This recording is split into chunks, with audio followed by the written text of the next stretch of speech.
Dumating ang kaligtasan sa pamamagitan ni Kristo. Ngayon, tungkol sa mundong darating na sinasabi namin, hindi ito'y pinamahala ng Diyos sa mga anghel, sapagkat ito ang sinasabi ng kasulatan. O Diyos, ano ba ang tao upang inyong alalahanin? Sino nga ba siya upang inyong kalingain? Sa maikling panahon ginawa ninyong mas mababa ang kalagayan niya kaysa sa mga anghel. Ngunit pinarangalan niyo siya bilang hari, at ipinasakop niyo sa kanyang kapangyarihan ang lahat ng bagay. Ang sinasabi ng kasulatan na ipinasakop ang lahat ng bagay sa tao ay nangangahulugang darating ang araw na walang anumang bagay na hindi maipapasakop sa tao. Pero ngayon hindi pa natin nakikita na sakop ng tao ang lahat ng bagay. Ngunit kung tungkol kay Jesus, alam natin na sa maikling panahon naging mas mababa ang kalagayan niya kaysa sa mga anghel, para maranasan niyang mamatay para sa lahat sa pamamagitan ng biyaya ng Diyos. At ngayon, binigyan siya ng karangalan at kadakilaan dahil tiniis niya ang kamatayan. Ginawa ng Diyos ang lahat ng bagay, at ginawa niya ito para sa sarili niya. Kaya marapat lang na pumayag siyang maghirap si Jesus para lubos na magampanan ni Jesus ang nararapat bilang pinagmumulan ng kaligtasan.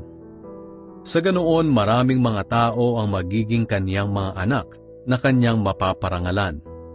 Si Jesus ang naglilinis ng ating mga kasalanan, at ang kanyang ama ay siya rin nating ama.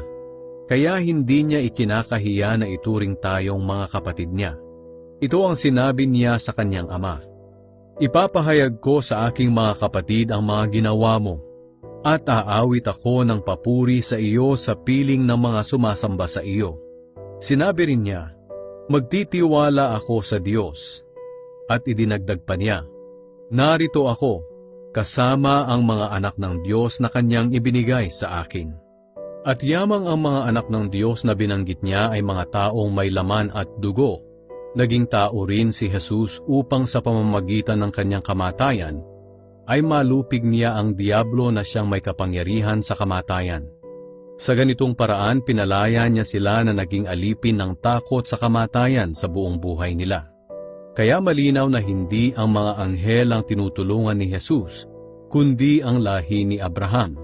Ito ang dahilan kung bakit kinailangang magkatawang tao ni Jesus, upang maging katulad siya ng mga kapatid niya sa lahat ng bagay. Sa ganoon siya ay magiging punong pari nila na maawain at tapat, na makapaghahandog sa Diyos para sa kapatawaran ng mga kasalanan ng tao. At dahil siya mismo ay nakaranas ng paghihirap ng tinukso siya, matutulungan niya ang mga dumaranas ng tukso.